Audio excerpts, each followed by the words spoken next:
Good afternoon, friends. I welcome you to this today's webinar on entrepreneurship opportunities in horticultural nursery. I take it my pleasure to invite all of you to this series of lectures which we are going to organize on behalf of the Farming System Research Center for Hill and Plateau region of ISA Research Complex for Eastern Region, Landu, Ranchi.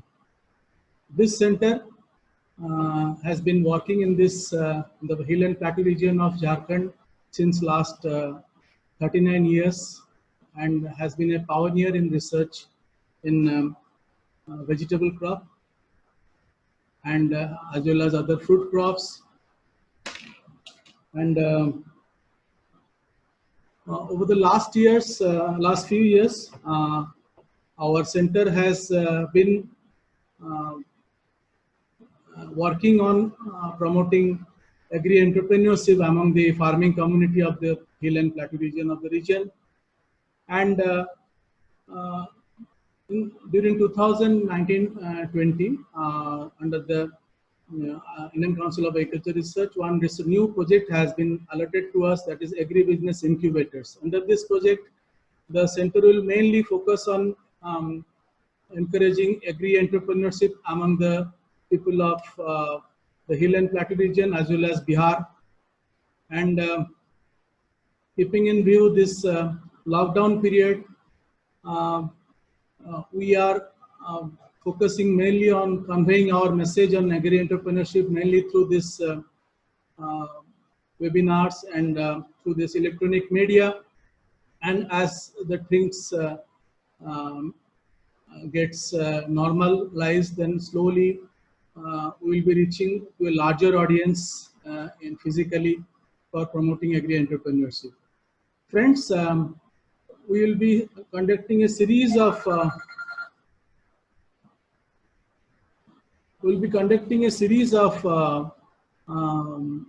such lectures in this process, and today we are going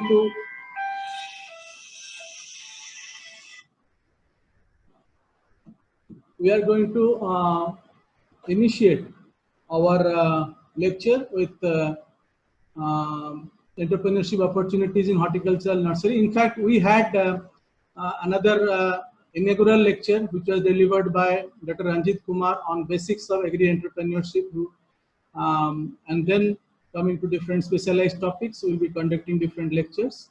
And today's lecture will be delivered by Dr. Mahesh Dhakad, who is a scientist in fruit science working in this center since last 6 years. His major focus has been on plant multiplication. The nursery of our center is a very popular outlet of planting material for this Jharkhand, where people from all over the districts of Jharkhand, they throng to our center to purchase the plant. And Dr. Mahesh Dhakad has done wonderfully for maximizing our planting material production, and also he has ensured quality planting material production. So without wasting any more time, I request Dr. Dhakad to start his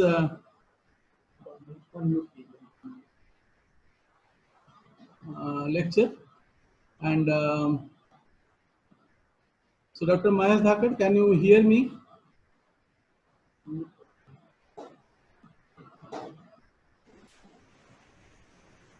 Dr. Dhakad, can you hear me now? Yes, sir. My voice is audible, sir. Your voice is audible. You have to be a bit louder. Okay. Now it's clear, sir. Yes, it's clear. So please start your presentation. Shall I start, sir? Please start, Dr. Dhakad. Thank you, organizer and sir. A very good afternoon to all of you. सभी को नमस्कार, जोहार. due to the wide audience of this webinar, I will prefer to talk in Hindi as well as in English so that I can deliver to measure of the participants.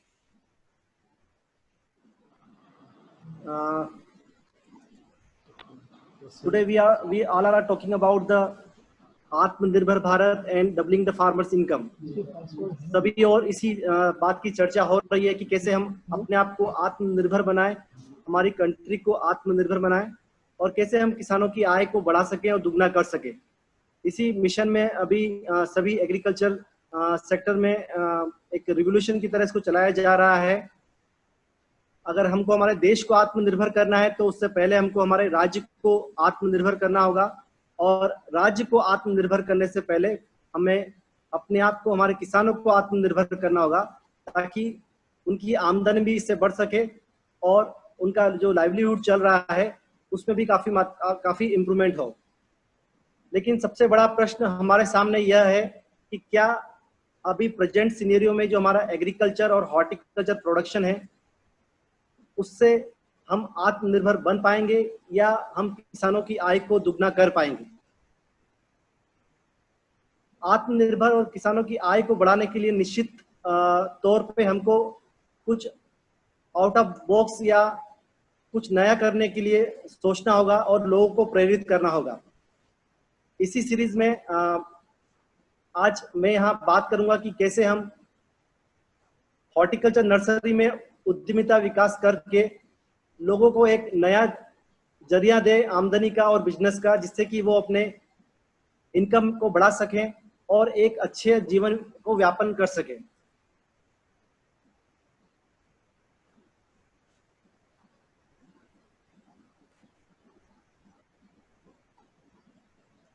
एक business को या एक entrepreneurship models को हम क्यों adopt करें, क्या इसके बेनिफिट्स हैं जो लोगों को इस ओर आकर्षित करते हैं। हमने देखा है आमतौर पे कि जो भी लोग या किसान खेती करते हैं वो अपने जीवन यापन के लिए करते हैं। उनको खेती से अपने खाने लायक धान, गेहूं या दाल उनको मिल जाती है, वो उसी तक रह पाते हैं। लेकिन आज आवश्यकता इस बात की है कि कैसे हम एग्रीकल्चर को, हमारी खेती को एक बिजनेस के रूप में देखें और यही एक हमारे लिए एक नई अपॉर्चुनिटी क्रिएट करती है एम्प्लॉयमेंट जनरेशन की, कि हम हमारे आने वाले जो यूथ हैं, स्किल्ड यूथ हैं और जो अच्छे किसान हैं उनको कैसे हम एक एम्प्लॉयमेंट का जरिया भी बना सकें। आज चारों तरफ हम देख रहे हैं इस कोविड की महामारी में किसान के ऊपर एक अलग तरह का प्रेशर आया कि वो उत्पादन को बढ़ाए, क्योंकि बहुत सारे माइग्रेंट्स लेबर जो शहरों में काम करते थे वो भी गांव की तरफ पलायन कर रहे हैं। गांव में आने से उनको कुछ और हटके सोचना होगा कि कैसे वो एग्रीकल्चर को एक बिजनेस के रूप में ले सकें और अपनी दिनचर्या को निकालने के लिए, गुजारा करने के लिए कृषि को अपना सके। अगर हम एग्रीकल्चर को बिजनेस के रूप में देखते हैं तो उससे निश्चित रूप से हमारे एग्रीकल्चर प्रोडक्शन का भी बढ़ेगा और साथ ही जो लोग अनएम्प्लॉयमेंट लोग हैं उनकी भी एम्प्लॉयमेंट जनरेशन हो पाएगा। और इसी के साथ हमारा जो नेशनल और इंडिविजुअल इनकम है वो निश्चित रूप से इसमें हम बढ़ा पाएंगे। अगर हम नर्सरी सेक्टर को देखते हैं तो इसको हम एक मोटे तौर पे 3 भागों में बांट सकते हैं। हॉर्टिकल्चर सेक्टर को 3 भागों में बांट सकते हैं। एक नर्सरी सेक्टर में एक हमारा जो प्रोडक्शन है इसमें हम हाईटेक हॉर्टिकल्चर मान लीजिए, हाई डेंसिटी प्लांटेशन मान लीजिए, ग्रीन हाउस कल्टीवेशन को मान लीजिए, और एक हमारा प्रोसेसिंग सेक्टर। ये 3 हॉर्टिकल्चर के सेक्टर हैं जो हमको एक एंटरप्रेन्योरशिप सेक्टर के लिए दरवाजे खोलते हैं। आज हम यहाँ पे बात करेंगे नर्सरी के ऊपर कि कैसे नर्सरी को अपनाकर एक एंटरप्राइज बनाया जा सकता है और कैसे हम हमारे स्टेट को, हमारे डिस्ट्रिक्ट को प्लांटिंग मटेरियल के लिए आत्मनिर्भर कर पाएंगे।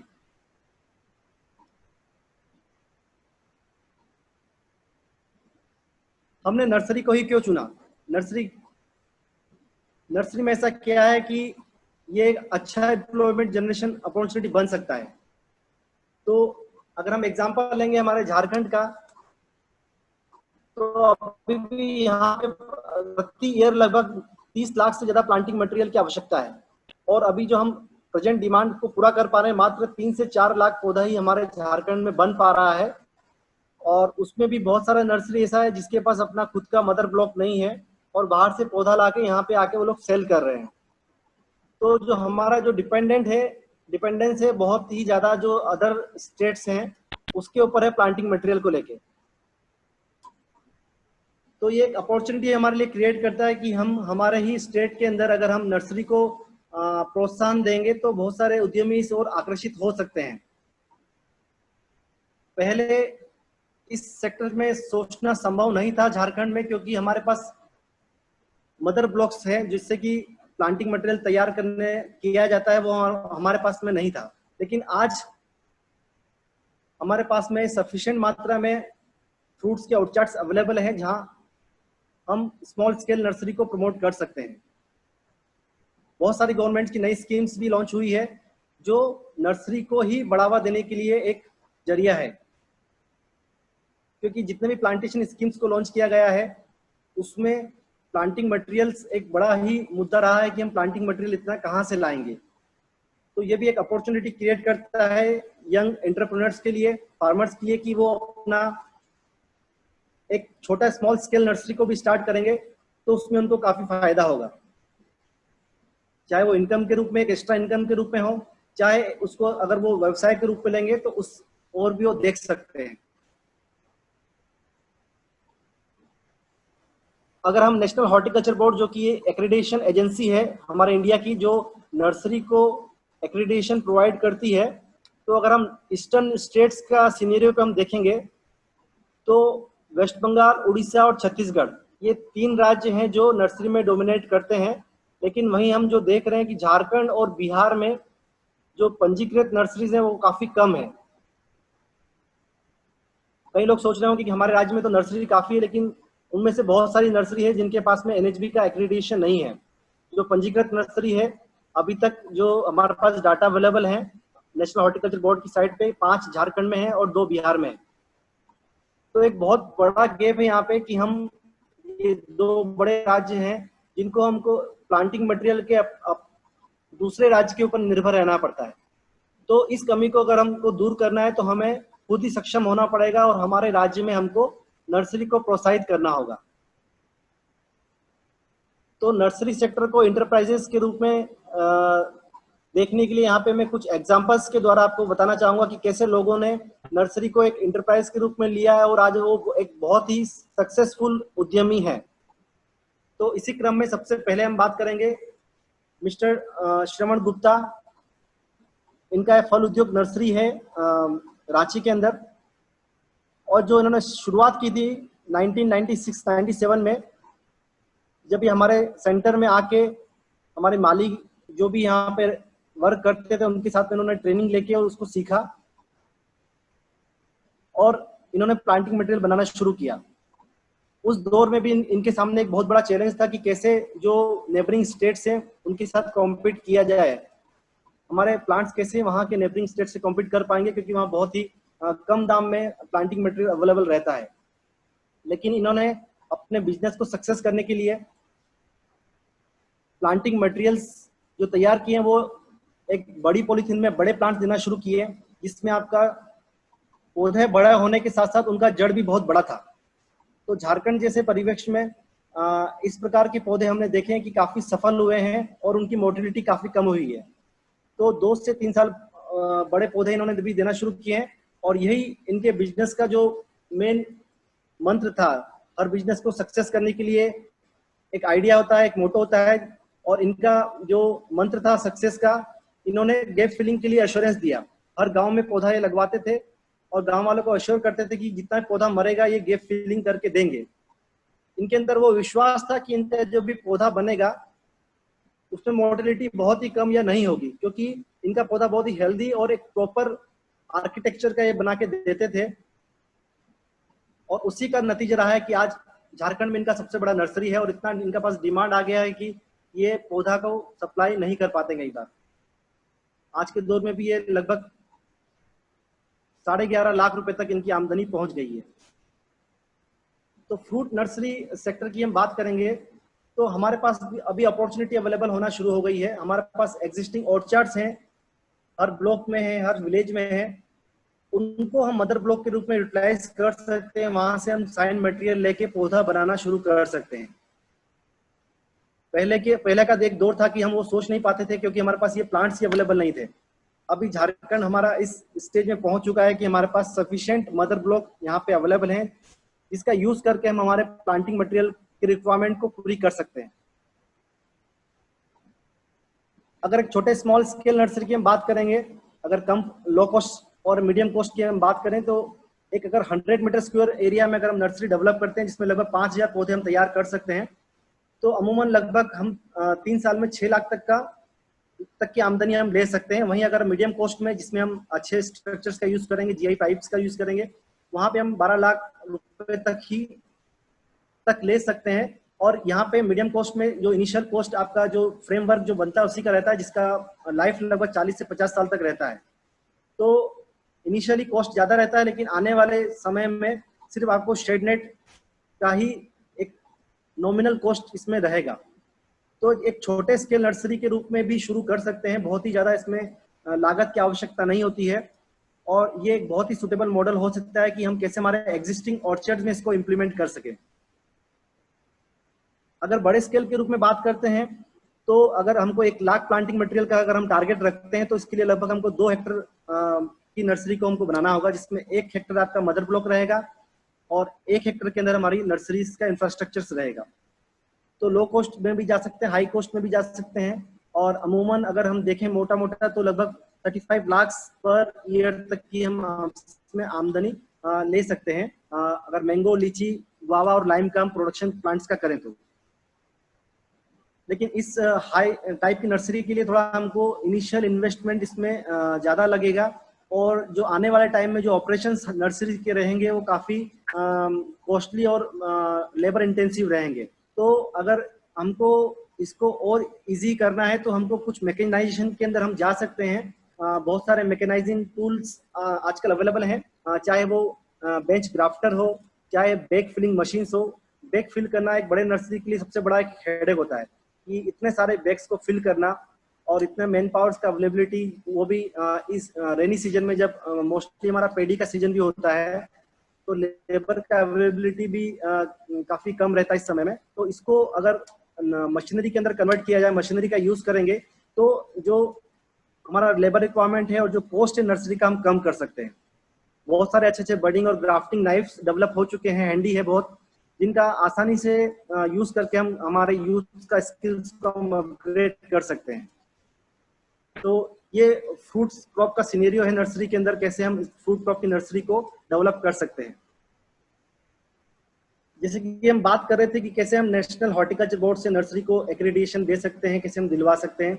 तो नेशनल हॉर्टिकल्चर बोर्ड के द्वारा जो नर्सरी का एक्रेडिटेशन या रेटिंग दी जाती है उसमें मुख्य 4 बिंदुओं का ध्यान रखा जाता है।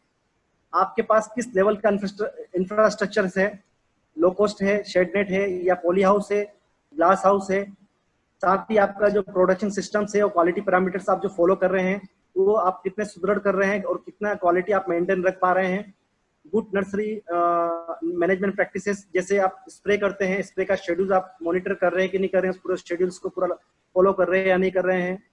साथ ही आपका जो प्लांटिंग मटेरियल्स का रिकॉर्ड आप मेंटेन करते हैं या नहीं करते हैं, कितना न्यूट्रिशंस, आपका सॉइल्स किस कंडीशंस का है, आपका साइट कहाँ पे है। और साथ ही सबसे लास्ट लेकिन सबसे इंपॉर्टेंट पॉइंट्स उनका होता है कि आपके पास मदर ब्लॉक है या नहीं है। एक मदर ब्लॉक फ्रूट नर्सरी में एक मेजर प्लेयर है। अगर आपके पास में मदर ब्लॉक नहीं है तो फ्रूट नर्सरीज को खोलना संभव नहीं हो पाता है और उसका एक्रेडिटेशन भी नहीं मिल पाता है। तो इस मदर ब्लॉक के ऊपर नर्सरी एक्रेडिटेशन वाले खास तौर पर इसमें जोर देते हैं और वो आसानी से समझ जाते हैं कि आपके पास में जो प्लांटिंग मटेरियल आप प्रोड्यूस कर रहे हैं क्या उतना सफिशिएंट मदर ब्लॉक आपके पास में है, क्योंकि अमूमन एक मदर ब्लॉक से कितना साइन निकल पाता है उसका अंदाजा रहता है। तो अगर इन चारों पॉइंट्स का आप ध्यान रखते हैं और इसको फुलफिल करते हैं आपको, तो आपको नर्सरी एक्रेडिटेशन के लिए आप अप्लाई कर सकते हैं। इसका एप्लीकेशन एक फॉर्म अवेलेबल है नेशनल हॉर्टिकल्चर बोर्ड की साइट पे। और इनिशियली जो नर्सरी का एक्रेडिटेशन मिलता है वो इनिशियली 2 इयर्स के लिए दिया जाता है, और इसका प्रोसेसिंग फी जो होता है वन टाइम नॉन रिफंडेबल होता है 5000 रुपीज, और हर 2 साल के बाद आपको उसको रिन्यू कराना पड़ता है। उसका रिन्यूअल फी लगता है लगभग 3000 रुपीज। तो नर्सरी को जो हमने आगे ऊपर जो 4 पॉइंट्स बताए हैं, इसी पॉइंट्स के आधार पर उसको रेटिंग दिया जाता है। उसके नंबर्स होते हैं, हर पॉइंट्स के नंबर दिए जाते हैं, और अगर आपकी नर्सरीज को 80 से ज्यादा नंबर मिल गए तो आपकी एक्सीलेंट नर्सरी 3 स्टार नर्सरीज आपको उसमें रेटिंग मिलती है, जो कि बहुत ही बढ़िया है। और आज के इस दौर में हमारे पास झारखंड में एक भी 3 स्टार नर्सरी एक्सीलेंट नर्सरी नहीं है। और अगर आपको नर्सरी एक्रेडिटेशन, अगर आपका मार्क्स फुलफिल नहीं होता है, आप क्राइटेरिया को फॉलो नहीं करते हैं, 40 से कम रहेगा, तो आपको उसमें नर्सरी का एक्रेडिटेशन नहीं दिया जाएगा। तो ये मुख्य बिंदु है, खासतौर पर आप लोग मदर ब्लॉक का और आपका जो गुड एग्रीकल्चर और जो नर्सरी मैनेजमेंट प्रैक्टिसेस है उसको फॉलो करेंगे तो आपको आसानी से इसमें एक्रेडिटेशन मिल सकता है। वहीं अब कुछ इनोवेशंस की बात करते हैं कि फ्रूट क्रॉस में कौन कौन से इनोवेशंस हुए हैं, और इन इनोवेशंस का अगर उद्यमी उपयोग करते हैं तो वो अपने आप में एक बहुत ही बड़ी बात होगी, क्योंकि बहुत ही कम नर्सरी वाले हैं जो इन इनोवेटिव टेक्निक्स का यूज करते हैं।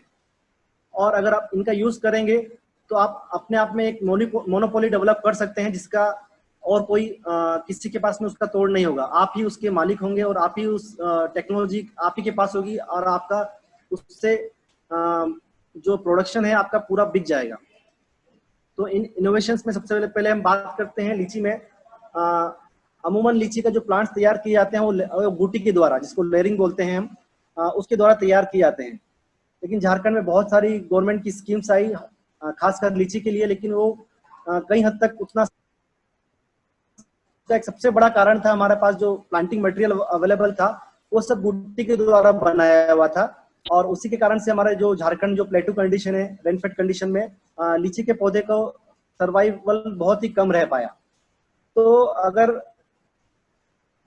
अच्छा सर्वाइवल करना है पौधे को तो हमको ग्राफ्टेड प्लांट्स की ओर ही जाना होगा, और उसी क्रम में हमने ग्राफ्टिंग को यहाँ पे हमारे सेंटर में स्टैंडर्डाइज किया है। और ग्राफ्टिंग के पौधे को हमने देखा है कि इसका प्लांट लगाने पे फील्ड में मोर्टिलिटी काफी कम होती है। तो इस टेक्निक्स के द्वारा अगर ग्राफ्टेड प्लांट्स को आप तैयार करेंगे तो ग्राफ्टिंग लीची के अंदर अभी कोई भी नर्सरी तैयार नहीं कर रहा है। आप इसमें अपने आप में एक नया वेंचर होगा, और इसके द्वारा पौधे जो तैयार करें उसका डिमांड बहुत है, क्योंकि इसका मोर्टिलिटी नहीं हो पाता है। और प्रोडक्शन के हिसाब से देखेंगे तो ग्राफ्टेड पौधा जिससे कि हम देखते हैं कि इसका प्रोडक्शन भी थोड़ा जल्दी आता है, अर्ली आता है। तो ये सभी एडवांटेज हैं, ये टेक्नोलॉजी रेडीली अवेलेबल हमारे सेंटर में है, तो इसका अगर कोई यूज करता है तो उसको निश्चित रूप से अच्छा फायदा मिल सकता है। इसी टेक्नोलॉजी के ऊपर हमने एक पेपर भी पब्लिश किया हमारे डॉक्टर विकास दास सर के साथ में। एक और नया इनोवेशंस जो खासकर सिट्रस इंडस्ट्री में चल रहा है, इसमें जो भी मदर ब्लॉक है या जो भी साइन को लिया जाता है उसको पहले स्क्रीन किया जाता है कि वो किसी बीमारी से, खासकर वायरस से ग्रसित तो नहीं है।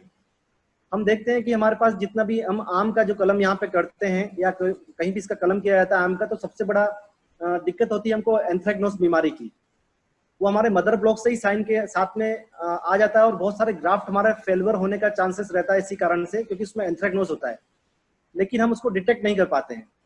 लेकिन सिट्रस में ऐसे टेक्नोलॉजी अवेलेबल है कि जिसमें वो लोग वायरस को पहले से डिटेक्ट कर लेते हैं, चाहे वो शूट टिप ग्राफ्टिंग करते हैं या जो मदर ब्लॉक है उसका स्क्रीनिंग करते हैं, इंडेक्सिंग करके उसमें वायरस है या नहीं उसका पता कर लेते हैं। इन्हीं टेक्निक्स का यूज अगर हम हमारे मैंगो, गुआवा या लीची में करते हैं, इंडेक्सिंग करके अगर हम साइन स्टिक को लेते हैं तो हमारे जो पौधे तैयार होंगे वो पूरा डिजीज फ्री तैयार होंगे। और एक डिजीज फ्री पौधा जैसा ग्रो करेगा और उसकी हेल्थ को देख के आपका मार्केट में अगर उस पौधे को आप लाएंगे तो निश्चित रूप से जितने भी कंज्यूमर हैं वो एक क्वालिटी प्लांटिंग मटेरियल को ही प्रेफर करेंगे। तो इस इनोवेशंस का भी इस्तेमाल किया जा सकता है, और सिट्रस इंडस्ट्री में इसका इस्तेमाल पंजाब में, हरियाणा में, वहाँ पे लार्ज स्केल में इसका हो रहा है। वहीं कुछ इनोवेटिव ग्राफ्टिंग टेक्निक्स भी डेवलप हुई है, ये भी अभी सिट्रस के अंदर डेवलप हो रही है और बाकी प्लांट्स में भी इसका ट्रायल हो चुका है।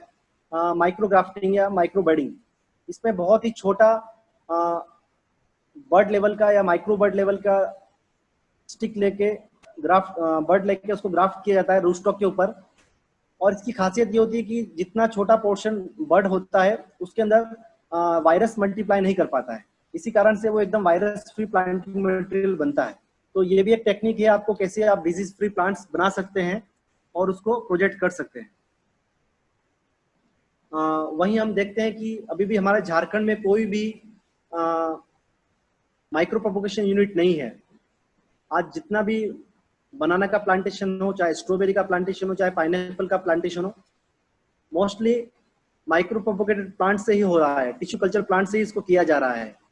और अभी रिसेंटली पोमोग्रेनेट के अंदर भी महाराष्ट्र के अंदर लार्ज स्केल में टिश्यू कल्चर प्लांट्स ही लगाए जा रहे हैं। लेकिन अभी हम इस सेक्टर में अभी काफी पीछे हैं।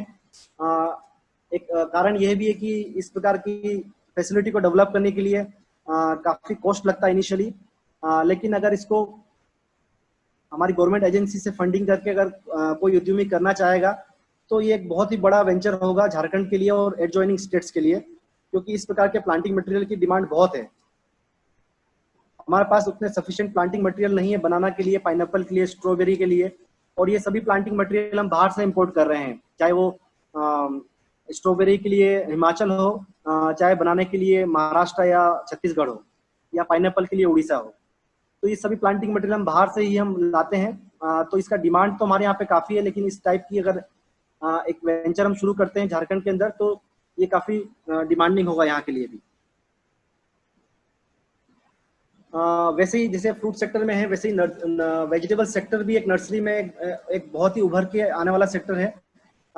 इसमें अगर हम एक इंटरप्राइज की बात करेंगे, हमारे एक उद्यमी की बात करेंगे, मिस्टर किशोर मुर्मू रामगढ़ के रहने वाले हैं। इन्होंने स्टार्ट किया था 2017 में, एक छोटे से स्केल में ही इन्होंने अपना वेजिटेबल नर्सरी को शुरू किया था, और मात्र 2 महीने के अंतर इस टेन्यूर में ही इन्होंने लगभग 65 से 70 हजार रुपये इन्होंने कमाए हैं। और इनका जो सक्सेस मंत्र रहा है अपने बिजनेस को चलाने का, उन्होंने डोर टू डोर ऑर्डर लिया है। पहले ऑर्डर लेने के बाद ही पौधे तैयार किए ताकि उनका अश्योर लोगों को दिया जा सके और इनको नुकसान ना हो, क्योंकि वेजिटेबल नर्सरी में अगर एक एज के बाद, एक समय के बाद अगर पौधा नहीं बिकता है तो वो उसका फील्ड में उसको लगा नहीं पाते हैं। तो इन्होंने उस हर्डल को दूर करने के लिए इन्होंने पहले प्री ऑर्डर लिए किसानों से और उसके बाद उसको सप्लाई किया है। और साथ ही इन्होंने पोर्ट्रे सीडलिंग में ये लोग गए हैं और इसमें जो सॉइलेस मीडिया है, कोकोपिट और वर्मी कंपोस्ट 1:1 रेशियो में उसका यूज किया है, और ये काफी प्रोमिसिंग रहा है। इनका जो जर्मिनेशन से लेके प्लांट्स का ग्रोथ में वो एक डिस्टिंक्ट रहा है, और पौधा जो है जो एस्टेब्लिशमेंट रेट होता है या ट्रांसप्लांटिंग शौक लगता है वो काफी न के बराबर इसमें लगता है। तो ये नर्सरी सेक्टर वेजिटेबल उद्योग अपना सकते हैं, और नर्सरी के प्लांट्स को सेल करके किसानों को भी बहुत फायदा है, क्योंकि वो टाइमली नर्सरी अपना अगर पौधे नर्सरी से मिल जाएंगे तो टाइमली ट्रांसप्लांट अपना खेत में कर सकेंगे। जैसे फ्रूट नर्सरी की बात कर रहे थे कि फ्रूट नर्सरी में रिकॉग्निशन दिया जाता है, वैसे वेजिटेबल्स के लिए भी नेशनल हॉर्टिकल्चर बोर्ड ने रिकॉग्निशन देना शुरू किया है। इसमें भी वही 3 मेजर एस्पेक्ट्स का ध्यान रखा जाता है। इंफ्रास्ट्रक्चर्स, आपका प्रोडक्शन सिस्टम, क्वालिटी पैरामीटर्स आप क्या मेंटेन रख रहे हैं, प्लांटिंग मटेरियल्स का कौन सा वेराइटीज का आप बना रहे हैं, जो वेराइटी बना रहे हैं वो आप प्रोवाइड कर रहे हैं, और इसी के साथ में गुड नर्सरी मैनेजमेंट प्रैक्टिसेस, आपका स्प्रे शेड्यूल कैसा है, आप कौन सा पोटिंग मिक्सचर यूज कर रहे हैं, पोर्ट्रे में बना रहे हैं या पॉलीथीन बना रहे हैं, ये सभी का इसमें प्रावधान दिया गया है और उसी के अंक इसमें दिए गए हैं। और उसी के हिसाब से इसमें भी लगभग 3 स्टार रेटिंग के लिए 80 एंड अबव मार्क्स अगर आते हैं आपकी नर्सरी के तो आपको एक्सीलेंट नर्सरी का 3 स्टार नर्सरी का रिकॉग्निशन मिलता है। लेकिन यहाँ पे जो नर्सरी जो लोअर बेंच मार्क है वो 60 एंड अबव रखा है, 61 और उससे अबव रहेगा तभी आपको नर्सरी को एक्रेडिटेशन मिलेगा। यहाँ पे थोड़ा बेंच मार्क को हाई रखा गया है क्योंकि वेजिटेबल्स में बहुत ही दिक्कत रहती है कि आप कैसे क्वालिटी प्लांटिंग मटेरियल को प्रोड्यूस कर पाएंगे कि नहीं पाएंगे। तो जहाँ पे फ्रूट सेक्टर में 41 एंड अबव मार्क्स के लिए रिकॉग्निशन मिल जाता था नर्सरी के लिए 1 स्टार के साथ में, यहाँ पे वेजिटेबल्स में हमको 61 एंड अबव मार्क्स लाने पे ही आपको रिकॉग्निशन नर्सरी में मिल पाएगा। वहीं अगर नर्सरी में हम इनोवेशन टेक्निक्स की बात करेंगे तो जो पोर्ट्रे बेस्ड नर्सरी है इसका चलन अभी झारखंड में भी काफी बढ़ रहा है और इसकी बहुत ही डिमांड अभी बढ़ती जा रही है। इसके कई एडवांटेज होने के कारण से लोग इसको बहुत ही आसानी से अपनाते जा रहे हैं। इसमें हम टाइमली ट्रांसप्लांट कर पाएंगे, बहुत सारे जो सीडलिंग को ओपन में जब हम नर्सरी करते थे उससे जो डैमेज होता था उसको अवॉइड कर पाएंगे। खास करके जो सबसे बड़ा नर्सरी या जो फार्मर्स को कॉस्ट लगता है वेजिटेबल्स में वो उनका सीड का लगता है। हाइब्रिड सीड काफी महंगे होते हैं और उसी कारण से अगर वो ओपन में नर्सरी करते हैं तो बहुत सारा उनका जर्मिनेशन भी नहीं हो पाता है और कई बार क्लाइमेट के कारण से बहुत सारा प्लांटिंग मटेरियल जो बना है ओपन में वो भी डैमेज हो जाता है और कई बार ट्रांसप्लांटिंग के दौरान भी ट्रांसप्लांटिंग शॉक लगने से बहुत सारे पौधे की मोर्टेलिटी इसमें होती है। तो उसको रोकने के लिए अगर पोर्ट्रे के द्वारा नर्सरी तैयार की जाएगी तो आपका जो जर्मिनेशन वो 100% रहेगा और साथ ही जो क्लोज स्ट्रक्चर में इसको करने से जितना भी बीमारी है उसको आप नियंत्रित कर पाएंगे और इस प्रकार से आप कॉस्ट भी सेव कर पाएंगे और टाइमली आपका ट्रांसप्लांटिंग होगा। और इसके कारण से हमने देखा है कि कम से कम आपका 1 सप्ताह 10 दिन तक आपका प्रोड्यूस जो मार्केट में अर्ली भी आ सकता है, तो आप अर्ली मार्केट को भी टारगेट कर सकते हैं और इससे आपको जो अर्ली मार्केट में जाने से जो फायदा है आपका प्रोड्यूस को अच्छा रेट मिलेगा और आपको उससे अच्छी आमदनी मिल सकती है। तो किसानों के लिए भी और एक नर्सरी मैन के लिए भी, दोनों के लिए ही बहुत अच्छा वेंचर है। म्यूचुअली अगर ये रहेगा अच्छा, नर्सरी मैन अच्छा क्वालिटी प्लांटिंग मटेरियल बनाते जाएं और फार्मर्स को उसको अवेलेबल कराएंगे तो ये बहुत ही अच्छा वेंचर रह सकता है। उसी के साथ में एक और इनोवेशन वाली टेक्निक है वेजिटेबल ग्राफ्टिंग। तो वेजिटेबल ग्राफ्टिंग में अभी बहुत ही कम लोग इसको देखे हैं, अभी करना शुरू यहाँ पे नहीं किए हैं, लेकिन इसका फायदा सबसे बड़ा ये है कि जैसे हम देखते हैं कि हमारे बारिश में और समर में जो हम टमाटर करते हैं उसमें मुरझा रोग काफी आता है जो एक बैक्टीरियल विल्ट की समस्या है। तो हमारे पास में ऐसे रूस्टोक्स सोलेनेसिस क्रॉप्स के अवेलेबल हैं जो बैक्टीरियल विल्ट से रेजिस्टेंट है। अगर उन रेजिस्टेंट सोर्स रूस्टोक का यूज किया जाएगा और उसके ऊपर एक अच्छा प्रोमिसिंग कमर्शियल हाइब्रिड्स जो कि ससेप्टेबल है उसको अगर हम ड्राफ्ट करते हैं तो जो रूस्टोक है वो उसको बैक्टीरियल विल्ट से रेजिस्टेंट प्रोवाइड करेगा क्योंकि ये सॉइल बोर्न होता है। तो आप ऑफ सीजन में भी आप आसानी से वेजिटेबल का कल्टीवेशन कर सकते हैं। अगर अभी हम प्रेजेंट सिनेरियो को देखेंगे कि हमारा मार्केट में जो टमाटर अवेलेबल है वो उसका दाम काफी ज्यादा भी है, उसी का कारण मेन यही है कि हम बारिश में और समर में टमाटर नहीं कर पाते हैं क्योंकि हमारे पास वैसी किस्में भी नहीं है जो 100% बैक्टीरियल विल्ट से रेजिस्टेंट हो। तो अगर हम वेजिटेबल ग्राफ्टिंग को एक वेंचर के रूप में अगर कोई उद्यमी लेते हैं तो एक अपने आप में एक यूनिक मॉडल होगा और इसका डिमांड काफी है। आप इसको डिस्प्ले करेंगे अपने फील्ड के अंदर, किसानों को दिखाएंगे, जैसे कि हम हमारे यहाँ पे जो भी विजिट होती है हमारे सेंटर में वहाँ पे हम किसानों को इस चीज को जरूर दिखाते हैं कि कैसे हमारा वेजिटेबल टमाटर जो है परफॉर्म कर रहा है और उसके प्रॉमिसिंग रिजल्ट देख के किसान लोग बहुत चाहते हैं कि उस प्रकार का प्लांटिंग मटेरियल उनको मिले और वो लगाएं। तो लेकिन ऐसा अवेलेबिलिटी नहीं होने के कारण से वो लोग इसमें नहीं आ पाते हैं। तो इस वेंचर के लिए सोच सकते हैं जो इस ओर आना चाहते हैं नर्सरी में, तो उनके लिए काफी अच्छा रहेगा। लार्ज स्केल में अगर वेजिटेबल का भी नर्सरी करना है तो इसमें भी अगर आप लोग मैकेनाइजेशन में जा सकते हैं। बहुत सारी पोर्ट्रे फिलिंग मशीन्स अवेलेबल हैं, इवन ग्राफ्टिंग मशीन्स भी इजीली मार्केट में आ गई है। थोड़ी कॉस्टली होती है लेकिन प्रोडक्शंस अगर आप लार्ज स्केल में करते हैं तो उसका कॉस्ट भी निकल सकता है। और बहुत सारी एजेंसीज हैं जिनके बारे में हम लास्ट में बात करेंगे जहां से कि आप फंडिंग भी ले सकते हैं इस प्रकार के वेंचर्स को शुरू करने के लिए। एक और नया एरिया है कि जिसमें हम एंटरप्रेन्योरशिप मॉडल्स को डेवलप कर सकते हैं, वो है ग्राफ्टिंग स्किल। यहाँ पे एक हम जो उदाहरण दे रहे हैं मिस्टर राजेश उराव का, वो 2005 में इस वेंचर को शुरू किए थे, हमारे यहाँ कुछ ट्रेनिंग लिए, बाद में ये आंध्रा में भी जाके नर्सरी सेक्टर में बहुत काम किए हैं और बहुत ही स्किल्ड पर्सन है। इन्होंने अपना एक टीम खड़ा किया और आज के दौर में ये झारखंड में लोहरदगा, कुडू, इवन हमारे प्लांडू में, चाईबासा में ये कमर्शियली ग्राफ्टिंग ऑपरेशंस को परफॉर्म करते हैं। इनका जनरली चार्जेस रहता है 3 से 4 रुपए पर ग्राफ्ट ये चार्ज करते हैं और जहाँ भी इनको बुलाया जाता है वहां जाके ग्राफ्टिंग कर देते हैं। तो इन्होंने इसको ग्राफ्टिंग स्किल्स को एक बिजनेस के रूप में लिया और आज ये मात्र 3 से 4 महीने के सीजन जो ग्राफ्टिंग का होता है बारिश में, वहां से आराम से 3 से 3.25 लाख रुपए ये अर्जित कर लेते हैं। और इनका बिजनेस का जो सक्सेस मंत्र रहा है कि वो जो सक्सेसफुल ग्राफ्ट होते हैं उसी के लिए चार्ज करते हैं। तो किसानों के लिए भी अच्छा है कि जितना सक्सेस हुआ उसी के लिए उनको देना पड़ेगा और उनकी यहाँ एक स्मॉल स्केल नर्सरी डेवलप हो सकती है। और वहीं ये उद्यमी है जो ग्राफ्टिंग स्किल्स जिनके पास में है, उनके लिए भी काफी अच्छा है कि उनके पास में ये, जिनके पास में अच्छी जमीन नहीं है, जमीन की कमी है, वो इस स्किल्स को डेवलप करके एक अपना ग्रुप को बना के या सेल्फ हेल्प ग्रुप के थ्रू एक वेंचर अपना चला सकते हैं और ग्राफ्टिंग स्किल्स के द्वारा आप सर्विस प्रोवाइड कर सकते हैं। अगर इस सर्विस के और भी एडवांटेज में देख जाएंगे तो हम देखते हैं कि हमारे आसपास जितना भी बहुत सारा सेनाइल ऑर्चर्ड्स है जिसका प्रोडक्टिविटी बिल्कुल नील है या बिल्कुल नहीं है, क्योंकि ये पूरा या तो डिजीज या पेस्ट से इन्फेस्टेड है या काफी ओल्ड है। तो अगर हम इसको रिजुविनेट करके अगर इसमें हम अच्छे वैरायटीज के कलम को हम बांधते हैं तो ये एक बहुत ही सुंदर मॉडल होगा जिसमें बहुत ही जल्दी एक ऑर्चार्ड को हम डेवलप कर सकते हैं। जहां हम एक अच्छे ऑर्चार्ड को डेवलप करने में हमको 10 साल लगता है, वहां पे अगर हम इस प्रकार के रिजुविनेटेड प्लांट्स में अगर हम टॉप वर्किंग करके ग्राफ्टिंग करके नई वैरायटीज को अगर हम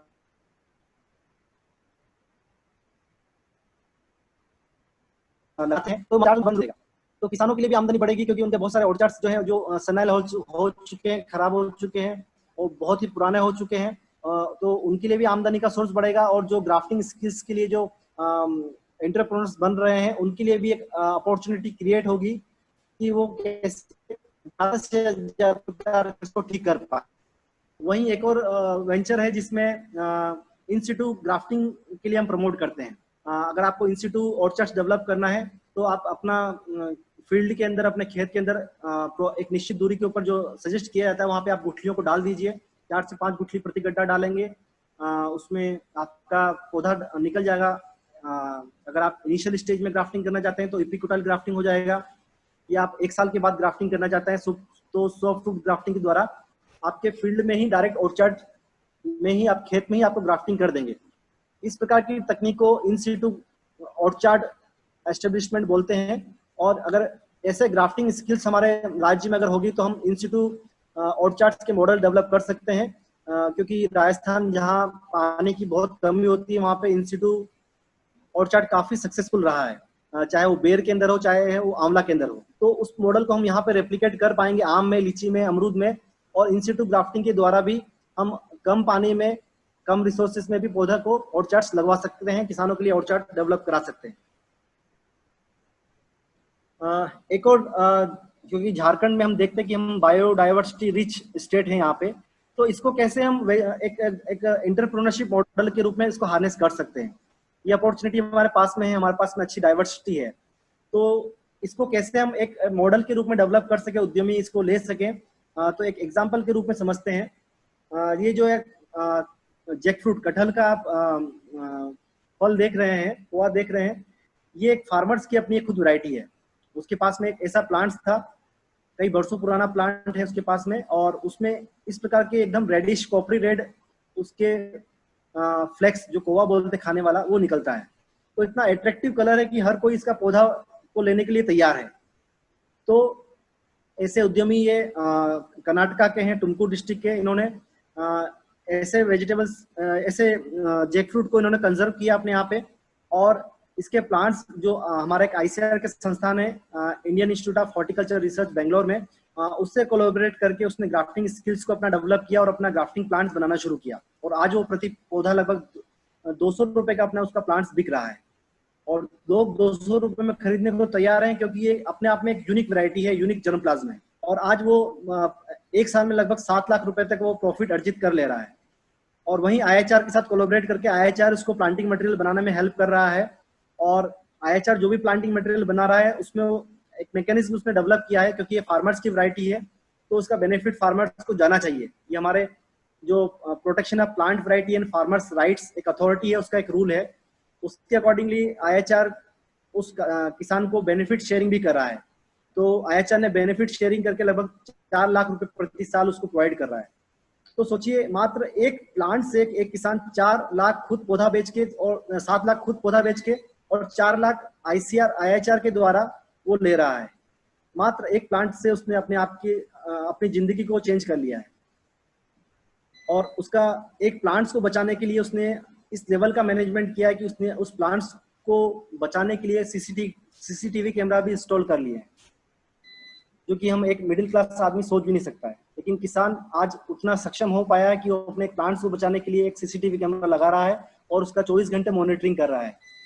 तो ये इस मॉडल को हम डाइवर्सिटी रिच हमारा झारखंड है, उसमें हम लोग इसको बढ़ा रहे हैं। हम भी कुछ यूनिक जर्म प्लांट्स हमने आइडेंटिफाई किए हैं। इसमें जो पहला आप देख रहे हैं ठाकुरगांव में जो हमने एक लीची का प्लांट्स को सिलेक्ट किया है। इसका खासियत ये है कि ये जो नॉर्मल शाही लीची है उससे लगभग 10 से 15 दिन पहले इसका फ्रूटिंग रेडी हो जाता है हार्वेस्ट के लिए। तो जैसे झारखंड में वेजिटेबल्स का झारखंड में लीची का ऑलरेडी एडवांटेज यह है कि हमारा लीची बिहार की लीची से पहले आता है, तो हमको मार्केट में अच्छा रेट मिलता है। तो उसमें भी अगर हम और अर्ली वाला टाइप में अगर कोई हमको यूनिक जर्मप्लाज्म मिलता है, अगर हम उसके प्लांट्स को तैयार करते हैं तो उसका मार्केट में डिमांड काफी रहेगा।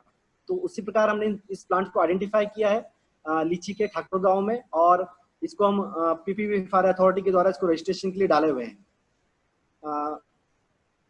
उसी प्रकार एक और हमारा सक्सेस स्टोरी हमने डेवलप किया है जैकफ्रूट के अंदर, कटहल के अंदर। हम देखेंगे हमारे झारखंड में जितना भी कटहल है वो सब्जी के टाइप वाला है, वेजिटेबल टाइप है।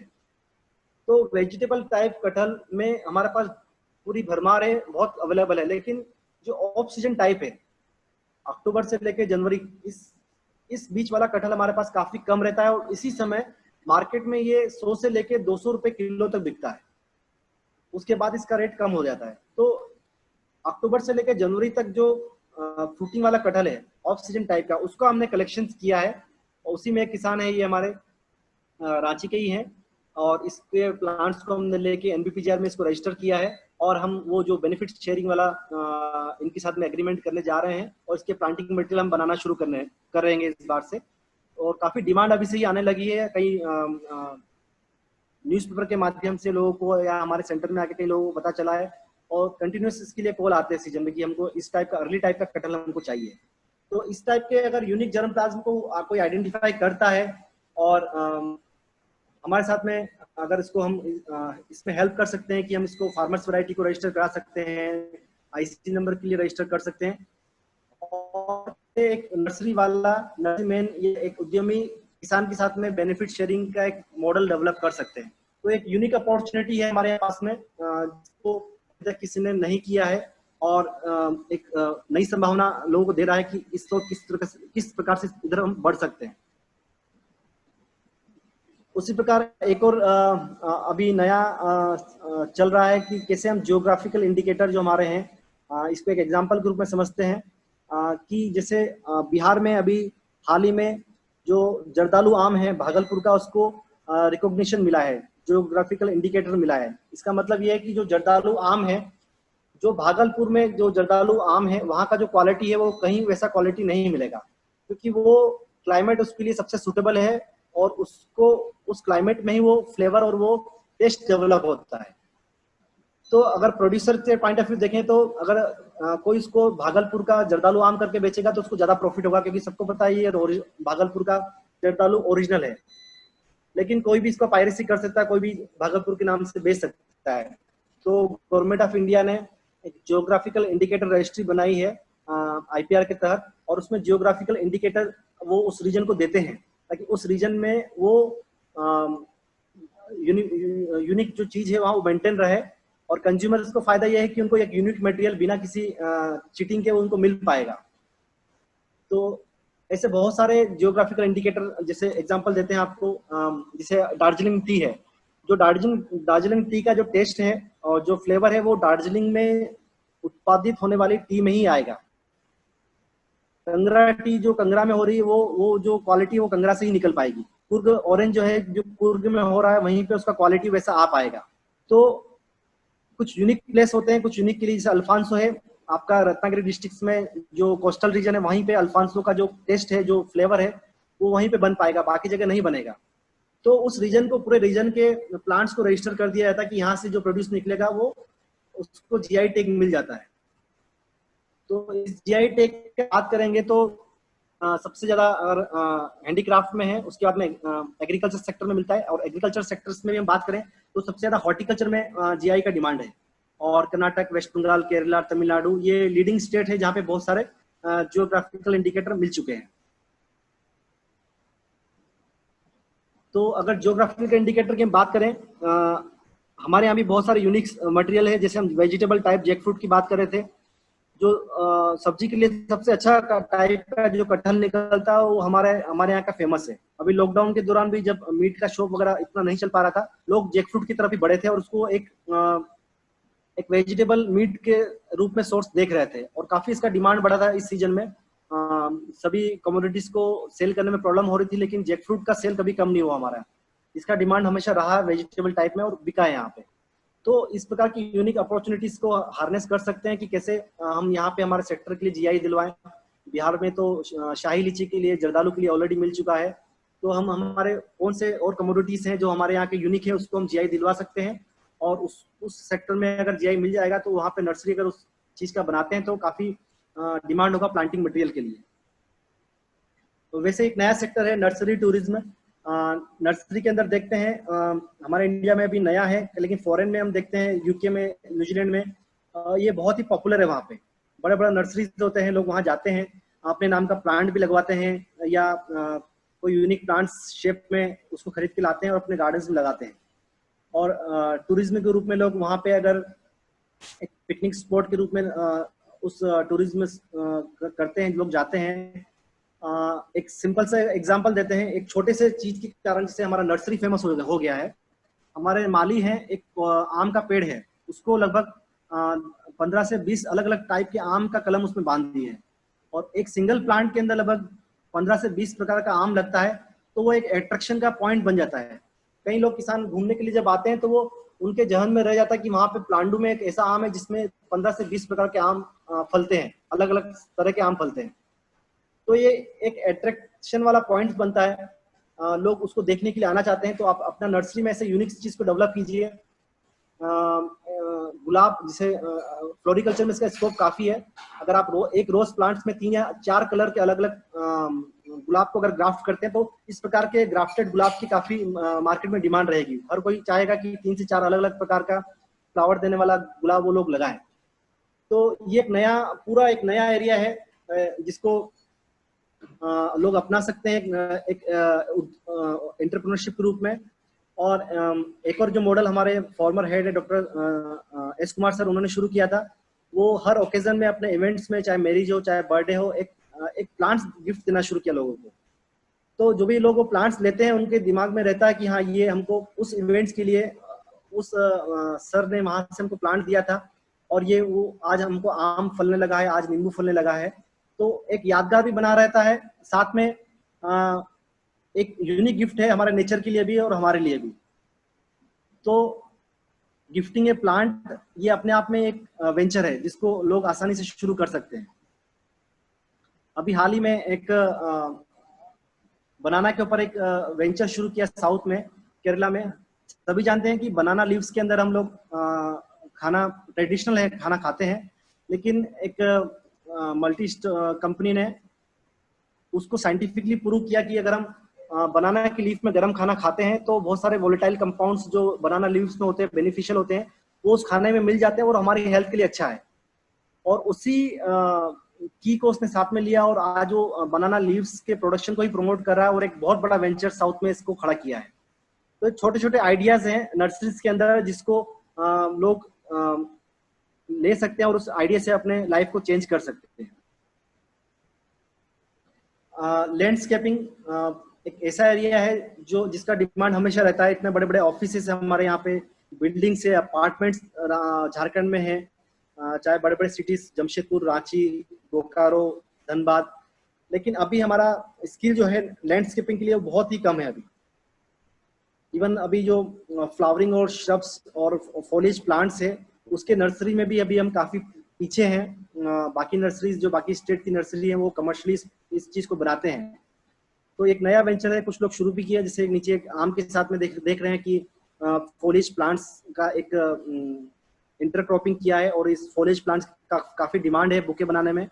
और ये फॉलेज प्लांट्स को भी अगर हम इंटरक्रॉपिंग के रूप में कल्टीवेट भी करते हैं तो अपने आप में एक यूनिक वेंचर रहता है। बहुत सारे फॉलिज प्लांट्स है जिनका बुके में इस्तेमाल होता है और बहुत डिमांड बुके का मार्केट में, और जैसे न्यू ईयर्स पे रहता है, शादी में रहता है, बर्थडेज में रहता है, तो वहाँ पे इसको यूटिलाइज कर सकते हैं। जो इंफॉर्मेशन टेक्नोलॉजीज का यूज कर सकते हैं, हमारे बहुत सारा online websites, online portals available है मार्केट में। वेबसाइट का यूज करके आप मार्केटिंग कर सकते हैं अपने प्रोड्यूस का और अपने प्रोड्यूस को लॉन्च कर सकते हैं। अगर आपका प्रोडक्ट यूनिक होगा तो उसको आसानी से आप मार्केटिंग कर पाएंगे। तो अगर आप एक जगह प्रोड्यूस बना रहे हैं, उसको एट ए टाइम अगर आप पूरे इंडिया में लॉन्च करना चाहते हैं तो ये प्लेटफॉर्म्स आप यूज कर सकते हैं, जहाँ से आपको आसानी से अच्छा मार्केटिंग प्लेटफॉर्म आपको मिल सकता है।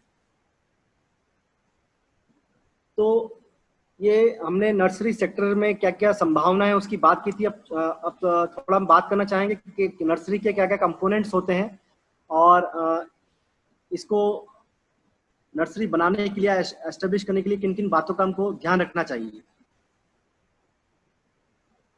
तो अगर नर्सरी के हम मोटे तौर पर देखेंगे तो नर्सरी के मेनली 3 कंपोनेंट्स है: site selection, mother block establishment and infrastructure development. तो एक एक करके इनकी बात करेंगे। साइट सिलेक्शन, तो नर्सरी में जो भी साइट आप सिलेक्ट करेंगे, it should be well drained और free from the water logging, और आपका सॉइल का क्वालिटी वो अच्छा होना चाहिए। बहुत ही ज़्यादा अगर वहाँ का क्वालिटी ठीक नहीं है, अगर वहाँ का मिट्टी जो पथरीला है, तो उस जगह का आप इस्तेमाल ना करें तो ज़्यादा अच्छा रहेगा। और एक ओपन एरिया में अगर आप करेंगे तो वहाँ पे अच्छा यूनिक सनलाइट आपको मिलेगा और वो आपके प्लांट्स की ग्रोथ के लिए काफ़ी अच्छा रहेगा। उसी प्रकार जो नर्सरी है वहाँ पे आपको वाटर सोर्स का बहुत ध्यान रखना पड़ेगा, और आपको every nursery should have a perennial water source, ताकि आपको सालों भर उसमें आप वाटर सप्लाई कर पाएँ। और जो सबसे इम्पोर्टेंट चीज़ है, आपका nursery should be well connected to the roads and with proper electricity. ये 2 चीज़ का बहुत ज़रूरत पड़ेगा, क्योंकि रोड की कनेक्टिविटी के लिए आपका जितना भी इनपुट्स आएगा आप आसानी से ला पाएंगे। आपका ट्रांसपोर्टेशन कॉस्ट काफ़ी कम रहेगा, और जो भी प्लांटिंग मटेरियल आपको कहीं बाहर भेजना है तो वहाँ भी आपको आसानी से आप लोग अपना लोडिंग अनलोडिंग के लिए आपको दिक्कत नहीं रहेगा। और इलेक्ट्रिसिटी का थ्रू आउट द ईयर इसका जरूरत पड़ता है। आपका मोटर चलेगा, पानी वाटरिंग के लिए इसका जरूरत पड़ता रहता है। तो अगला जो सबसे इम्पोर्टेंट है, establishment of mother block. Mother block के बिना आपको नर्सरी का रिकॉग्निशन नहीं मिल पाएगा। आपको जैसे बताया था, तो मदर ब्लॉक एक प्लांटिंग मटेरियल होता है कोई वैरायटी का, जिसको आपको मेंटेन रखना होता है, लगाना होता है अपने फील्ड में, और जिससे कि आप लोग डाली काट के, जिसको साइन बोलते हैं, और उसको हम ग्राफ्टिंग कर पाए रूट स्टॉक के ऊपर, बीजू पौधा के ऊपर। तो जो भी मदर ब्लॉक आप एस्टेब्लिश कर रहे हैं वो एक आपका रिकमेंडेड वैरायटी होना चाहिए उस रीजन का, जो कि आपको आईसीआर के थ्रू या स्टेट गवर्नमेंट के थ्रू आपको पता चल सकता है कि कौन सा वैरायटी रिकमेंडेड है जिसका हम मदर ब्लॉक लगा सकते हैं। वो प्रॉपर लेआउट में लगना चाहिए, प्रॉपर स्पेसिंग में उसको लगाना होता है। हर वैरायटी का अपना, हर फ्रूट क्रॉप का अपना एक स्पेसिंग होता है। जैसे अगर हम आम की बात करेंगे तो हम 5 बाई 5 मीटर की स्पेसिंग पे मदर ब्लॉक लगाने के लिए सजेस्ट करते हैं। और आपका मदर ब्लॉक डिजीज और पेस्ट से फ्री होना चाहिए। जितना आपका डिजीज और पेस्ट से फ्री रहेगा उतना ही आपका प्लांटिंग मटेरियल जो बनेगा वो क्वालिटी प्रोड्यूस बनेगा। और आपका जो जितना भी मदर ब्लॉक है उसका आपको मेंटेनेंस और प्रॉपर रिकॉर्ड आपको रखना होगा। इवन आप मदर ब्लॉक कहाँ से लिए हैं प्लांट्स, उसका भी नर्सरी रजिस्ट्रेशन में एक यूनिक रोल है। आपको मदर प्लांट जो लेना हो ऑथेंटिक सोर्स से लेने पे ही आपको उसमें एक्रेडिटेशन में सहायता मिलती है, क्योंकि आप ऑथेंटिक सोर्स से लेंगे तभी वो एश्योर हो पाएंगे नर्सरी वाले कि आपके पास में जो मदर ब्लॉक है वो ट्रू टू टाइप है, उसमें कोई मिक्सचर नहीं है। तो मदर ब्लॉक एस्टेब्लिश करने के लिए इन बातों का ध्यान रखेंगे तो आप एक अच्छा मदर ब्लॉक एस्टेब्लिश कर सकते हैं और उससे अच्छे पौधे बना सकते हैं। ये एक पिक्चर दिखाया है कैसे मैंगो का मदर ब्लॉक एक है, प्रॉपर फेंसिंग में प्रॉपर इसका केयर किया गया है। हेल्दी शूट्स होना चाहिए, हेल्दी लीव्स होना चाहिए उसको। ये कुछ फ्रूट क्रॉप्स है और उनकी कमर्शियल वैरायटीज है हमारे ईस्टर्न इंडिया में, झारखंड में। मैंगो में अम्रपाली, मल्लिका, लंगड़ा, जर्दालू, बॉम्बे ग्रीन, हिमसागर। लीची में शाही, चाइना, पूर्वी। अमरूद की बात करें तो इलावा सफेदा, सरदार यहाँ के लिए सुटेबल है। लेमन में कागजी कलन, जैक फ्रूट में जो अभी हम बता रहे हैं ऑक्सीजन टाइप में अगर आपको मिल रहा है तो उसका नर्सरी जरूर करना चाहिए। बेल में पंत अपर्णा, पंत सुजाता, पियर जो कि नेत्रहाट में होता है वहाँ का सिलेक्शन है, नेत्रहाट का वहाँ का उसको यूज कर सकते हैं। और सपोटा में मुरब्बा। तो ये रिकमेंडेड वैरायटीज है हमारे यहाँ की, जिसका मदर ब्लॉक अगर आपको मैंगो का प्लांट बनाना है तो मैंगो का मदर ब्लॉक जिस वैरायटी का आपको प्लांट बनाना है उस वैरायटी का मदर ब्लॉक आप लगा सकते हैं। उसी प्रकार कुछ इंफ्रास्ट्रक्चर्स रिक्वायरमेंट होता है, जैसे nursery bed, primary nursery, potting shed आपके पास होना चाहिए, shade net house, vermi compost unit और स्किल्ड मैन पावर। तो एक एक बात करते हैं। जैसे नर्सरी बेड आपको जरूरत पड़ता है जितना सीड्स आप आएंगे उसको जर्मिनेट कराने के लिए, और वहां से अगर आप उसको पॉलिथीन में शिफ्ट करके रखते हैं तो आपको प्राइमरी नर्सरी चाहिए, एक स्पेस चाहिए जहाँ पे आप उन पॉलिथीन बैग्स को रख पाएं। और आपको पोटिंग शेड चाहिए, चाहे वो लो कॉस्ट हो चाहे हाई कॉस्ट पोटिंग शेड हो, जहाँ पे आप पॉलिथीन बैग को फिल कर पाए और ग्राफ्टिंग ऑपरेशन कर पाए। और लास्टली जहाँ आपको ग्राफ्टिंग मटेरियल को रखना होगा वहाँ पे आपको या तो low cost shade net house आप यूज कर सकते हैं विद बाम्बू स्ट्रक्चर, या आप high cost shade net house use कर सकते हैं विद जीआई पाइप स्ट्रक्चर्स। आपका जितना आपके इनकम के हिसाब से आप डिसाइड कर पाएंगे कि आप किस टाइप के इंफ्रास्ट्रक्चर्स को आप डेवलप कर पाएंगे। और इन्हीं इंफ्रास्ट्रक्चर्स के लिए ही एनएचबी में बहुत सारे पॉइंट्स होते हैं। जितना अच्छा आपका इंफ्रास्ट्रक्चर होगा आपका नर्सरी का एक्रेडिटेशन का चांसेस उतना ही अच्छा रहेगा। आप ड्रिप का इस्तेमाल कर सकते हैं, आप स्प्रिंकलर का इस्तेमाल कर सकते हैं, आप फोगर का इस्तेमाल कर सकते हैं इसके अंदर। ये सभी चीजें उसमें मायने रखती है रजिस्ट्रेशन के लिए। ये अगर हम एक लार्ज स्केल नर्सरी की बात करें तो आपका एक हाफ एरिया में मदर ब्लॉक होना चाहिए, बाकी हाफ एरिया में आपका नर्सरी ब्लॉक होना चाहिए, जहाँ पे आप seed bed, primary nursery, working area आपका स्टोर हो, कंपोस्टिंग यूनिट अपना खुद का होना चाहिए इसमें, और प्रोटेक्टेड स्ट्रक्चर्स के अंदर आपका एरिया होना चाहिए। तो ये बड़ा बड़ा एक नर्सरी का एक लेआउट है मोटा मोटा। वैसे ही कुछ नर्सरी में जो हम बात कर रहे थे प्रोपोगेशन टेक्निक्स होती है, जो दो टाइप्स की होती है, सेक्सुअल प्रोपोगेशन मेथड से और असेक्सुअल से। सेक्सुअल के द्वारा जैसे सीड के द्वारा जितना भी प्लांटिंग मटेरियल बनाते हैं, चाहे वेजिटेबल्स हो, चाहे फ्लावर्स हो, चाहे पपीता हो, उसमें सीड का इस्तेमाल हम करते हैं, सीड के द्वारा पौधा बनाते हैं। वहीं एसेक्सुअल मेथड में हम जाते हैं फ्रूट्स में, प्लांटेशंस में, क्योंकि यहाँ पे हमको जो प्लांट्स का जो टू टाइप मेंटेन रखना पड़ता है। अगर हमको अम्रपाली का पौधा बनाना है तो हमको अम्रपाली के प्लांट से ही हमको साइन लेना होगा। अगर हम अम्रपाली की गुठली को लगाएंगे तो वहां पे हमको अम्रपाली का पौधा नहीं मिलेगा, क्योंकि गुठली से लगाया हुआ पौधा वो होता है जिसमें कि क्रॉसिंग होके बहुत सारे और दूसरे कैरेक्टर्स में आ जाते हैं, तो आपको वो टू टाइप नहीं मिल पाएगा। तो उसके लिए आपको चाहिए कि आपको एसेक्सुअल मेथड में जाना होगा और आपको प्लांट्स के पार्ट्स को यूज करना होगा और उसी से पौधा बनाना होगा। तो कौन कौन से पार्ट्स यूज होते हैं और उसी के बेसिस पे उसको क्लासिफाई किया गया है। अगर हम स्टेम्स कटिंग का यूज करेंगे तो डिफरेंट टाइप्स के कटिंग्स होते हैं, herbaceous, semi hardwood, softwood, hardwood, different types में है। बोगनविलिया में यूज करते हैं कमर्शियली, जास्मिन में यूज करते हैं, अनार में इसका लार्ज स्केल में प्रोपोगेशन होता है जहाँ पे पोमोग्रेनेट एरिया है। वहीं पे लीफ कटिंग्स, जितने भी आपके ऑर्नामेंटल्स प्लांट्स है उसमें लीफ कटिंग के द्वारा प्रोपोगेशन किया जाता है, चाहे वो लीफ ब्लेड हो, लीफ मार्जिन हो, कटिंग हो, या लीफ बर्ड हो। बिग्नोनिया इसका बहुत ही अच्छा एग्जांपल है। वैसे बर्डिंग्स के एक मेथड है जिसमें हम एक सिंगल बर्ड को हम किस शेप में बर्डिंग करते हैं उसके अनुसार इसको बांटा गया है। अगर टी शेप में बर्ड को निकाल के हम रूस्टॉक बांधते हैं तो टी बर्डिंग हो गया, पेज के रूप में लगाते हैं तो पेज बर्डिंग हो गया, फ्लूट बर्डिंग, चिप बर्डिंग। ये कमर्शियली फ्रूट्स क्रॉप्स में इसको यूज किया जाता है, प्लांटेशन क्रॉप में रबड़ में इसको यूज किया जाता है। वहीं लेयरिंग की बात करें, लेयरिंग में हम जो प्लांट्स की डाली को हम झुका के जमीन में गाड़ देते हैं, चाहे उसकी टिप को गाड़ेंगे तो टिप लेयरिंग हो जाएगा, चाहे उसको हम गाड़ के एक ऊपर वापिस से निकाल देंगे तो सिंपल लेयरिंग हो जाएगा। गुटी जो कमर्शियली यूज करते हैं गुआवा में, लीची में, उसमें हम प्लांट्स के ऊपर ही बार्क को निकाल के वहीं पे मिट्टी को बांध देते हैं पॉलिथीन से और वहाँ रूटिंग डेवलप हो जाता है। वैसे ही trench layering, serpentine layering, mount layering, ये डिफरेंट टाइप्स की लेयरिंग के टाइप्स हैं। और ग्राफ्टिंग का मोस्टली वेज ग्राफ्टिंग को यूज किया जाता है, जिसमें साइन को लेके वेज शेप में इसको काटा जाता है और वर्टिकल कट रूस्टॉक में देकर इसको बांध दिया जाता है और सक्सेसफुल ग्राफ्ट इसमें तैयार करते हैं। तो ये स्किल्स है, ग्राफ्टिंग स्किल्स आप डेवलप कर लेंगे तो आप इसको आसानी से कर पाएंगे। ये बहुत सारे मेथड्स हैं, जैसे मैंगो में सॉफ्टवुड ग्राफ्टिंग, विनियर ग्राफ्टिंग, लीची में लेयरिंग, गुआवा में लेयरिंग, इवन ग्राफ्टिंग भी करते हैं।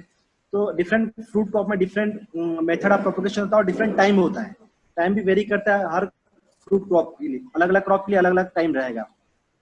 कुछ नर्सरी रेगुलेशंस एक्ट हैं। गवर्नमेंट ऑफ इंडिया ने model nursery regulation act launch किया था 1954 में, और इस एक्ट को एज सच या कुछ मॉडिफिकेशन के साथ सभी स्टेट गवर्नमेंट ने इसको इनेक्ट किया है। लाइक हिमाचल प्रदेश ने फ्रूट नर्सरी एक्ट को किया है 1973 में। तो ये एक ओवरव्यू है, बहुत सारे स्टेट जहाँ पे इस प्रकार की सिस्टम्स को फॉलो किया गया है या इनिशिएट किया गया है, जो पहले वाले कॉलम में देख रहे हैं, आंध्रा, असम, बिहार, गोवा एक्सेट्रा। और कुछ स्टेट जहाँ पे already nursery registration act already है, पंजाब, महाराष्ट्र, हिमाचल, जो हॉर्टिकल्चर रिच स्टेट्स हैं वहाँ पे ये ऑलरेडी है। लेकिन कुछ स्टेट जैसे झारखंड है जहाँ पे अभी भी नर्सरी रजिस्ट्रेशन एक्ट हमारा स्टेट का अभी भी लेकिंग है, और इसको बहुत ही जरूरत है डेवलप करने का फ्यूचर के लिए। कुछ चैलेंजेस भी हमारे पास में है अगर हम नर्सरी सेक्टर डेवलप करते हैं। सबसे बड़ा चैलेंज जैसे बता रहे हैं हमारे neighbouring state Orissa, Chhattisgarh, specially आपका वेस्ट बंगाल, वहाँ पे काफी चीप प्लांटिंग मटेरियल मिलता है, बहुत सस्ते दाम में मिल जाता है।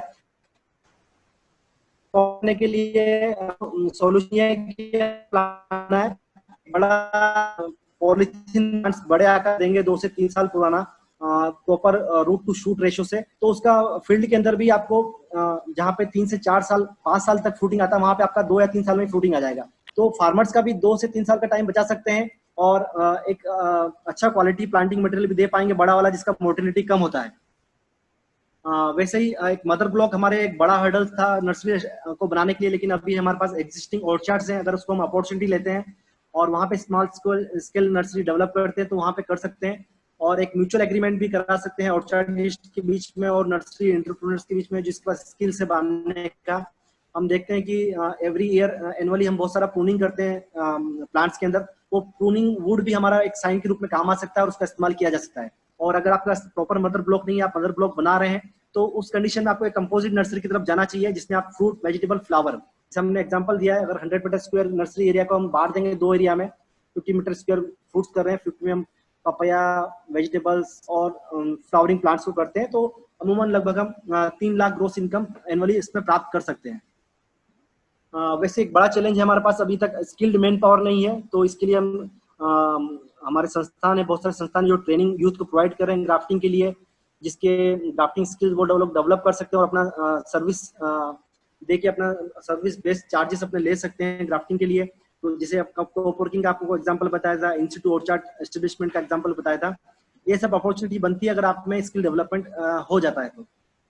उसी प्रकार जो सीडलिंग अनअवेलेबिलिटी का एक बहुत बड़ा शॉर्टेज है हमारे पास, सीडलिंग मिल नहीं पाता है कई बार लार्ज स्केल में। तो अगर हम एसएचजी को प्रमोट करें सीडलिंग बनाने के लिए, अमूमन अगर हम स्टोन अगर 30,000 स्टोन लगाते हैं जिसका कॉस्ट 10,000 रुपए है, और उसको शिफ्ट करते हैं पॉलीथीन में, तो लगभग 25,000 हम शिफ्ट करते हैं, तो उसका कॉस्ट लगभग 20,000 आएगा। और जो रेडी मटेरियल हमारे पास मान लीजिए 20,000 सीडलिंग भी रहता है, तो अगर उसको 5 रुपए के हिसाब से भी अगर हम सेल करेंगे तो 1 लाख रुपए हमारा आसानी से हम इसमें किसानों के लिए आमदनी दे सकते हैं। तो एसएचजी को इस ओर सोचना चाहिए। बहुत ही इजी और एंटरप्रेन्योरशिप मॉडल है जहाँ पे हम सीडलिंग के द्वारा भी उनको इनकम प्रोवाइड कर सकते हैं।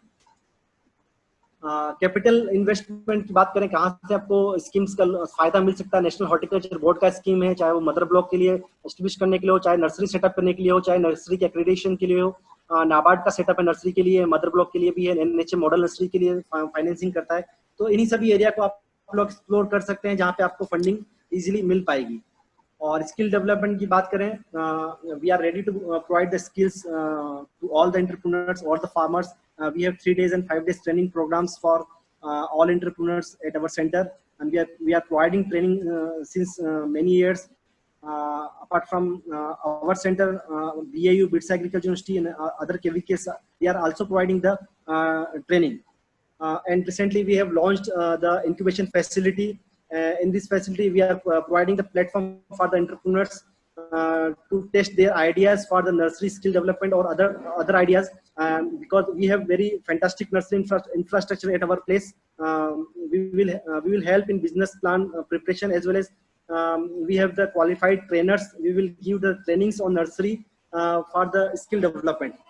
तो स्किल डेवलपमेंट के लिए आपको आगे आना होगा, इसके लिए आपको अप्रोच करना होगा। और हमारा इंक्यूबेशन फैसिलिटीज के फॉर्म भी निकले हुए हैं, आप उसको भर सकते हैं। अगर जिसको इस सेक्टर में आना चाहते हैं, उसको एक एज ए एंटरप्रेन्योर्स ले सकते हैं। तो फाइनली अगर मैं कंक्लूड करूंगा तो हमारे पास टेक्नोलॉजीज काफ़ी अवेलेबल हैं। जो प्रॉब्लम्स हमारे सामने आ रही है वो है एक उद्यमी की, एक अच्छा स्किल्ड पर्सन, एक यूथ या एक फार्मर जो इसको करने को रेडी हो, वो आए और एक उचित समय पे आए, बहुत देर ना हो जाए, क्योंकि अभी इसका स्कोप काफ़ी है। और अगर इस और अगर आप अपने एक राइट मैनर में अगर आप इस पर समय दे पाएंगे, इस और सोच पाएंगे और उसको एक बिजनेस के रूप में लेना चाहते हैं, तो ये एक बहुत अच्छा वेंचर हो सकता है। और we are ready to help all the stock holders, all the entrepreneurs, all the farmers for the establishment of a nursery. तो एक शॉर्ट में, एक संक्षिप्त में मेरा नर्सरी के ऊपर एक प्रेजेंटेशन था। कुछ आपके प्रश्न हो या सवाल हो उसके बारे में बात कर सकते हैं, या और भी कोई नर्सरी से जुड़े हुए उद्यमी इसमें है या नेशनल हॉर्टिकल्चर बोर्ड के कोई सीनियर हैं तो इसमें और वो प्रकाश डाल सकते हैं। Thank you very much for giving me this opportunity, and if any question, please feel free to ask.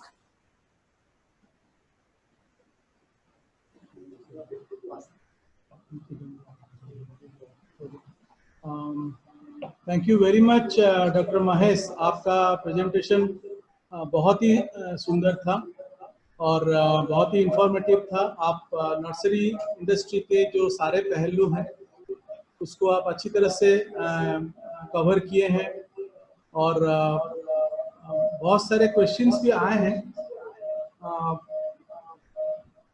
किसानों से।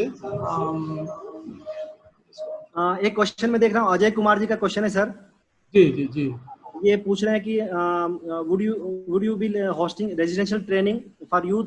जैसे मैंने बताया सर, अजय कुमार जी आप सुन पा रहे हैं, हम 3 डेज और 5 डेज की ट्रेनिंग हम रेसिडेंशियल प्रोवाइड करते हैं, लेकिन अभी कोविड सिचुएशन में हमने इसको अभी गवर्नमेंट के नॉर्म्स के अकॉर्डिंगली रोका हुआ है। लेकिन जल्दी ही, अभी सीजन है तो हम कुछ न कुछ इसमें इम्प्लीमेंट, कोई स्कीम इम्प्लीमेंट करेंगे, कैसे हम हमारी नर्सरी की ट्रेनिंग को हम शुरू कर पाए, या हम ऑन फार्म ट्रेनिंग भी देने के लिए रेडी हैं। अगर आपका कोई ग्रुप है तो हम वहाँ पे भी जाके ट्रेनिंग दे सकते हैं। आई थिंक आपका क्वेश्चन का आंसर हो गया होगा। एक क्वेश्चन है श्री हंसराज हंस की, kindly share your contact detail. Hansraj sir, हम लोगों का जो एड्रेस है उसको आप चाहेंगे तो नोट कर सकते हैं।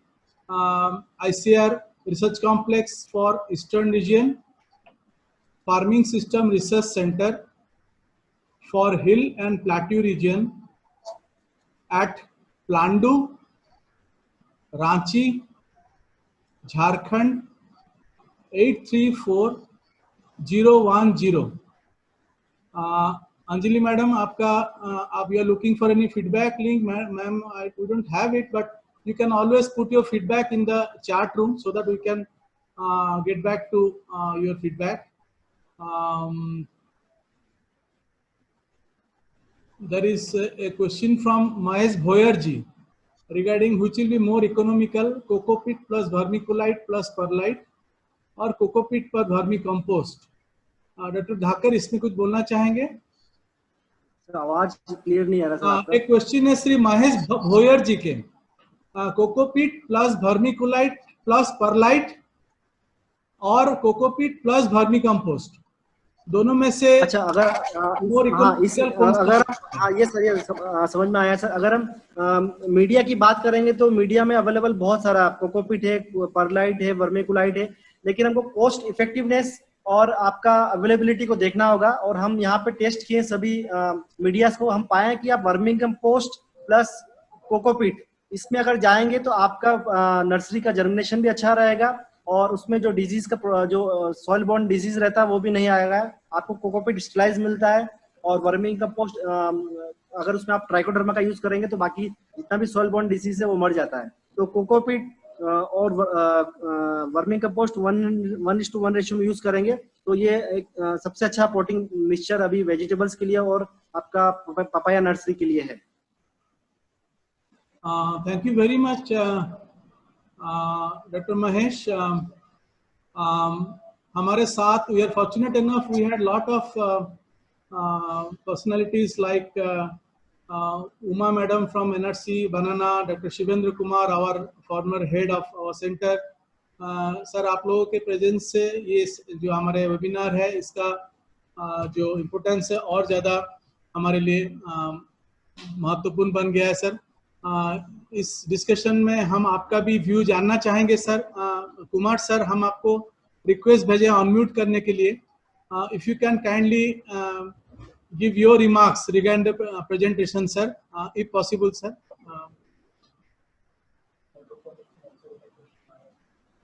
Dr. Das. Thank you, everyone. Thank you, Mahesh. It has been really a very wonderful presentation from your side. In fact, for last several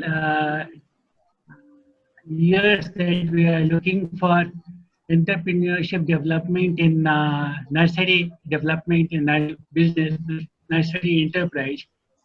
Somehow people have now not come forward, and Mahesh is very rightly pointed out that we were not having mother plant in the beginning. Now that we have mother plant and we have a very strong partners like Pradhan and others in the field, I'm very sure that farmers, those who purchase mother plant, will come forward. And Mahesh and others can also take a good lead in this one to form the group, and then strong hand-holding will be required initially so that a new thing can be introduced in this region. In fact, if we delay it anymore, it will harm the growth of the state. And so sooner is the better, and more people should join this work. I have very strongly feel that lack of planting material is something which is checking the growth of the state GDP. And it's only through plantation, because it's a tree-based planting system only can help us increasing income in this sector.